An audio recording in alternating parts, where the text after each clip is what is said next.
Wow, অবশেষে সব গুঞ্জনকে উড়িয়ে বিপিএল এর 11তম আসরে দল কিনলেন শাকিব খান। তবে কুমিল্লা নয়, কোন দল কিনেছেন শাকিব খান, যা দেখে লাইভে এসে খেপে গেলেন নাফিসা কামাল। বিস্তারিত জানুন পুরো ভিডিওতে। দেশের ক্রিকেটের সবচেয়ে বড় ফ্র্যাঞ্চাইজি টুর্নামেন্ট হলো বাংলাদেশ প্রিমিয়ার লিগ বিপিএল।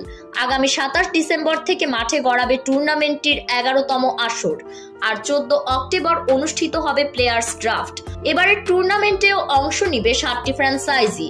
গত বিপিএল এর পরই জানা গিয়েছিল এবারের আসরে থাকছে না কুমিল্লা ভিক্টোরিয়ান্স। তাদের পরিবর্তে বিপিএল এ ফিরেছে রাজশাহীর ফ্র্যাঞ্চাইজি।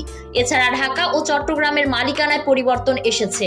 সব গুঞ্জনকে উড়িয়ে দিয়ে নাফিসা কামালকে বুড়ো আঙ্গুল দেখিয়ে 11তম আসরে ঢাকার ফ্র্যাঞ্চাইজি কিনেছেন চিত্রনায়ক শাকিব খান। দলটির নাম দেওয়া হয়েছে ঢাকা নওয়াব।